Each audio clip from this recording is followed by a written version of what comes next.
So is it possible to find a pistol in Dying Light straight after leaving Brecken's Tower at the beginning of the game, before even getting your shot of Antizin from Dr. Zira? And if it is, then is it actually even worth having one at this early stage in the game? Well, in this video I'll be answering those questions and also looking at how hard it's going to be for you to find ammo and giving some helpful tips on how to overcome the problems that you're going to encounter along the way. Also, if you want to get your hands on a military rifle early on in the game, then stick around until the end of the video, and I've left timestamps in the description for anyone who wants to just jump to points of interest. Once you've left the tower, you can open your map in the player menu for the first time, and you'll see that everything is currently blacked out. You can just about make out buildings and features though if you zoom in, and we want to drop our waypoint right here, and then back out of the menu and hit Survivor Sense so you can see how far away the building is. And according to this, it's 189 meters from the tower. So just run around to the rear of the building, make your way down towards the coast. A quick tip here, jumping from any high buildings will definitely kill you if you land on the concrete, but if you land on the roof of a vehicle, then you can survive the drop without sustaining any damage. Landing on zombies works too, but that one's not quite so easy to pull off. In no time at all, the building we're after is in sight, and as you approach it, you'll see a sign telling you to take what you want. Won't be needing it anymore, it says. And when you look inside, it becomes clear why. But this chap's loss is our gain, and when you look on the floor, there is his pistol and a couple of rounds to go with it. So that answers the first question then. It really is possible to find a pistol at this stage of the game. The question of whether it was worth having though, I'll get to as a conclusion at the end of the video. Because the most pressing issue here is the measly 2 rounds we have, and ammo is scarce until later in the game. But a good place to start is here on this highway. You can't really see it again because the map is still blacked out, but if you drop a waypoint there, you can see that it's about 318 meters away from where we are now and just past the towers. Now, it will sound like that's quite far to run, especially if you're worried about the zombies, but you don't have to be, because at this stage in the game, they are pretty useless, and you'll be able to just run straight past them. One problem we also don't have to worry about yet is just how much time we're going to have to look around. Now, you may not have noticed when you look at the player menu that there is no clock displayed yet, and the reason for this is that the day and night cycle hasn't been triggered yet. Even once you've made this area safe, the option to sleep just isn't available, and you don't get to sleep through the night until you've prepared all of the traps for Brecken's mission. And even after that, you won't be able to skip from night to day and back again until halfway through the Pact with Rice story quest. So that means we don't have to worry about being caught out after dark, when of course things get a whole lot more dangerous. So if you carry on just behind this safe zone, there is the highway that we were heading for, and the reason we were going there is because there's an abundance of police vehicles. Now, they are going to be one of your best hopes of finding ammo for the pistol. Of course, there are police vehicles all over Harran, but the highways seem to be where they're most concentrated. And here's a great map of all the police vehicles in the slums that I found online. And if you want a more detailed view of police vehicle locations in all maps, then I'll leave a link in the description for a great guide somebody made for the Steam community. So this is where we're going to encounter our first problem. The police fans have very hard difficulty locks on them, and it doesn't take long before the single lockpick we got from the quartermaster breaks. And we can't even craft any until we've unlocked our first survivor skill. So what do we do now? Well, if we just run along the highway for a bit and find this gap in the fence, jump through and then head in this direction for a short distance, and we'll come across a familiar supermarket that will solve our problem. Yes, that's right, it's the Stuffed Turtle again. And if you're not aware of this place, then here is a link to a detailed video on the subject that I made recently about leveling up. I won't get back into that again here, as we just want to stock up on lockpicks this time, but I will show you where to find some hard cash to spend in the shop once they've unlocked. Long story short, this is a repeatable quest, and everything inside will respawn each time you return, making it a great way to farm for resources. And once inside, the first lockpick is literally on the floor in front of you. Next you'll have to climb up, and you'll see that the floor is electrified, and on the far wall is a switch that will make it safe. Once you've navigated your way to the back of the shop and flick the switch, jump over the counter and you'll find the second lockpick under this disaster relief pack. And then just turn around and there's the last 2. So now we've got 4 lockpicks. Get over to the cash registers and grab some cash, and then approach this stack of shopping carts and you'll find a cash machine that usually gives around $300 a time. Then just hop back over to exit and leave, and once you're back outside in the courtyard, just turn around and load back in again.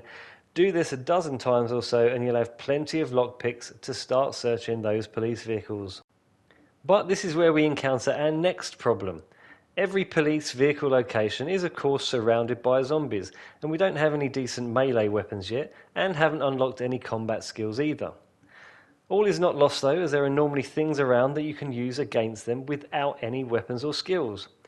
In this instance there are some vehicles on fire, and you can either lure the zombies through the flames, which takes more time, or you can simply kick them into the fire. The latter option is best, and even if the zombies aren't right next to the fire, you can just jump kick them until they stagger back towards it, and it's actually really fun to watch them dramatically dying in the flames. Now, if you started the first assignment, then you'll have been given firecrackers by Spike. Now, they are great for igniting fuel puddles and then also luring the zombies into them. You do, however, have to watch out for red barrels, as they can explode and take you out too if you're too close. Now, in other locations, you might find these spike traps. Again, you can just kick the zombies back towards them and they die instantly. You can use either the ones on these fencing or the ones around the poles. They both do the trick, and they save you damaging the few weapons that you have, and let's be honest, you'll have some fun doing it at the same time. Finally, we can now get to looting the police vehicles. But to be honest, more often than not, the ammo you're going to find may not even be for the pistol, and mostly there won't be any ammo at all, just weapon upgrades and melee weapons. But there's always the possibility that you'll strike it lucky and find even more pistols. More often than not, in one of my saves, I found, several different types of pistols and pistol ammo. But unfortunately, on all the rest of my saves, that really wasn't the case. And the only place I could find pistol ammo guaranteed from the start was in this location on the map here. And it's basically an airdrop that Rice's men have made their way to and clearly did not survive an encounter with the zombies. If you look in the crate there, you can see your pistol ammo, and there's also some cigarettes, and just to the left of it you'll have a box of flares as well. Now, as I said, this stuff won't come back once you've taken it, unfortunately, so if you've not been very lucky with the police vehicles either, then you're going to have to use this ammo very sparingly. So it seems that although, yes, you can find a pistol straight after leaving the tower, finding ammo for it is not easy. So I'd just go for the airdrop at the start and then keep the pistol for moments that you're really going to need it for. Most situations don't require it, to be honest. Even when you meet your first goon, I guess you could just shoot him in the face, but it's entirely possible to just run around him and still complete the task without fighting him at all. You could also give the pistol to a guy named Dawood at the tower. That's for the Gunslinger quest, and he'll give you a key to his pawn shop with the promise of some loot inside it. This quest doesn't become available until after you've had your meeting with Brecken though. If you try and see Dawood before that, he'll just stand there looking at you as if you're some sort of weirdo. I would also argue though that the stuff in his pawn shop just is not worth giving the pistol away for, especially when you see that one of the best things in there is in fact pistol ammo. So yeah, that's a bit of a kick in the teeth if you've given away your pistol for the crap that's in his shop, basically. And also, little spoiler, it doesn't work out too well. The guy is basically the worst person to have given a pistol to. That's as far as I'll tell you. Okay, so one good reason why we need these pistol bullets. Yep, I'm getting to it. It's the military rifle. If you can save the bullets for a few story quests later during the pact with Rice, then just after collecting the protection money for him, you'll get a call from Karim telling you to find a missing patrol, and you don't really have a lot of choice about it. Funnily enough, the location is back near the stuffed turtle, and you'll find the patrol all dead.